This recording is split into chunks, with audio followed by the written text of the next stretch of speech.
Assalamualaikum warahmatullahi wabarakatuh. Selamat malam Ibu Hana dan Ibu Windy. Malam. Terima kasih karena sudah hadir dan bersedia mengikuti proses mediasi ini. Saya di sini bertindak sebagai mediator yang netral, tidak memihak penggugat maupun tergugat. Tugas saya hanya membantu Ibu berdua mencari jalan penyelesaian yang baik, adil, dan dapat diterima oleh kedua belah pihak, tanpa adanya tekanan dari pihak manapun. Sebelum kita mulai, saya ingin menjelaskan beberapa hal yang penting dalam proses mediasi ini. Semua pembicaraan yang disampaikan dalam ruangan ini bersifat rahasia dan hanya digunakan untuk kepentingan penyelesaian sengketa. Saya juga meminta agar selama proses berlangsung, masing-masing pihak dapat menyampaikan pendapat dengan tenang, saling menghormati, tidak memotong pembicaraan, dan tetap menjaga suasana yang kondusif. Mediasi ini pada dasarnya bertujuan untuk menjadi solusi bersama agar permasalahan tidak semakin panjang dan para pihak memiliki kesempatan menyelesaikan sengketa secara damai. Namun apabila nanti tidak ditemukan kesepakatan, maka para pihak tetap memiliki hak untuk melanjutkan penyelesaian melalui jalur hukum yang berlaku. Apakah penggugat dan tergugat memahami dan bersedia mengikuti proses mediasi ini dalam itikat baik? Ya, bersedia. Oke. Baik, terima kasih. Untuk memulai mediasi ini, saya persilahkan terlebih dahulu pihak penggugat untuk menjelaskan duduk permasalahan secara singkat dan jelas agar dapat dipahami bersama. Baik, terima kasih Ibu Mediator.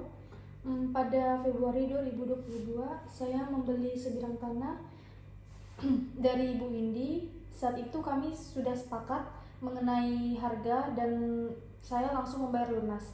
Saya percaya tanah tersebut tuh memang milik Ibu Windy dan tidak memiliki bermasalah. Namun ketika saya ingin mulai membangun rumah, tiba-tiba ada pihak lain yang mengaku bahwa tanah itu sudah dibeli terlebih dahulu pada tahun 2020. Setelah saya mencari tahu, ternyata tanah tersebut sebelumnya sudah dijual oleh suami Ibu Windy tanpa sepengetahuan beliau. Akibatnya, saya mengalami kerugian karena uang sudah saya bayarkan, tetapi tanah itu tidak bisa saya gunakan.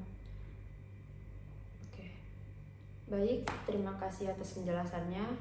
Jadi dari keterangan penggugat, permasalahan utama yang dirasakan adalah adanya kerugian karena objek tanah yang dibeli ternyata telah dialihkan sebelum kepada pihak lain secara menimbulkan ketidakpastian hak atas tanah tersebut. Sekarang saya persilahkan pihak tergugat untuk memberikan penjelasan atau tanggapan atas apa yang telah disampaikan oleh penggugat. Apa yang disampaikan penggugat memang benar. Saya menjual tanah itu karena saya mengira tanah tersebut menjadi hak saya sepenuhnya. Saya baru mengetahui adanya penjualan sebelumnya setelah masalah ini muncul. Saya juga merasa dirugikan karena tindakan suami saya dilakukan tanpa sepengetahuan saya.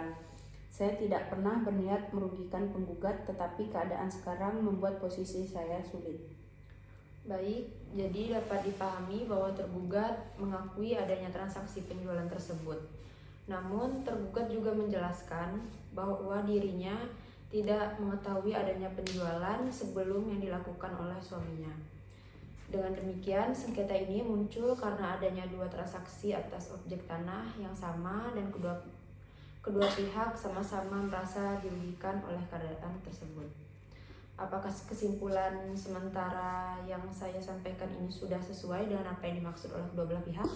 Ya. Selanjutnya, saya ingin mengetahui apa yang sebenarnya menjadi harapan utama dari masing-masing pihak agar kita dapat mencari kemungkinan penyelesaian yang paling tepat. Silakan Ibu Hana.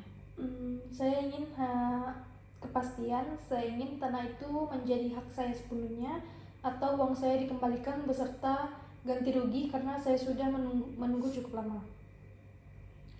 Jadi yang menjadi kepentingan utama penggugat adalah adanya kepastian hukum dan penggantian atas kerugian yang telah dialami.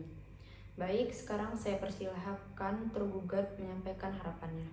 Saya ingin masalah ini selesai baik-baik. Saya juga tidak ingin dianggap bersalah sepenuhnya karena saya tidak mengetahui adanya penjualan sebelumnya. Tetapi saya juga memiliki keterbatasan untuk mengganti seluruh kerugian dalam waktu singkat. Oke, saya memahami posisi tergugat. Jadi, tergugat pada dasarnya ingin menyelesaikan sengketa ini secara damai. Namun, masih memiliki keterbatasan untuk memenuhi tuntutan penggugat dalam waktu dekat. Berdasarkan penjelasan kedua belah pihak, saya mencoba memberikan beberapa kemungkinan penyelesaian alternatif. Pertama, tergugat berupaya menyelesaikan persoalan dengan pembelian pertama sehingga hak atas tanah dapat dialihkan secara sah kepada penggugat. Alternatif kedua, tergugat mengembalikan uang pengembalian kepada penggugat disertai penyelesaian terkait kerugian yang timbul. Saya harap kedua pihak dapat mempertimbangkan solusi yang realistis dan kemungkinan untuk dilaksanakan. Saya setuju jika tanah itu bisa menjadi milik saya dalam waktu paling lama 3 bulan. Kalau tidak, saya meminta uang saya dikembalikan beserta ganti rugi. Baik, jadi penggugat memberikan batas waktu 3 bulan untuk adanya kepastian penyelesaian. Gimana Ibu Windy? Saya keberatan dengan batas waktu itu. Saya tidak sanggup menyelesaikannya dalam waktu 3 bulan dan saya juga belum mampu memberikan ganti rugi sebesar yang diminta. Saya memahami keberatan dari tergugat. Dalam mediasi ini, kita memang harus mempertimbangkan kemampuan dan kondisi kedua pihak agar kesepakatan nantinya dapat dijalankan dengan baik. Bagaimana jika diberikan waktu yang lebih panjang, misalnya 6 bulan, agar tergugat memiliki kesempatan menyelesaikan persoalan tersebut? Saya tidak bisa menerimanya karena saya sudah terlalu lama menunggu. Saya juga masih merasa keberatan, Bu. Saya melihat sampai saat ini kedua pihak masih bertahan pada pendiriannya masing-masing sehingga belum ditemukan titik temu yang dapat disepakati bersama. Setelah mendapat penjelasan keberatan dan harapan dari kedua belah pihak, saya menyimpulkan bahwa proses mediasi pada hari ini belum berhasil mencapai kesepakatan. Penggugat tetap menghendaki kepastian penyelesaian dalam waktu singkat beserta penggantian kerugian, dengan tergugat belum memiliki kemampuan untuk memenuhi tuntutan tersebut sesuai yang diminta penggugat. Walau demikian, saya mengapresiasi karena kedua pihak telah hadir dan menyampaikan pendapatnya dengan baik selama proses mediasi berlangsung. Hal ini menunjukkan adanya itikat untuk mencoba menyelesaikan sengketa secara damai. Dengan demikian, mediasi dinyatakan selesai dan belum menghasilkan kesepakatan antara penggugat dan tergugat. Selanjutnya, para pihak dapat mempertimbangkan langkah hukum lain sesuai ketentuan yang berlaku. Saya berharap kedua belah pihak tetap menjaga komunikasi dan sikap baik agar persoalan ini nantinya dapat diselesaikan dengan cara yang terbaik. Terima kasih atas kerjasamanya.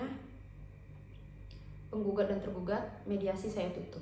Sekian dari saya. Wassalamualaikum warahmatullahi wabarakatuh. Waalaikumsalam. 10 menit. Oh iya, 10 menit. Tapi ada yang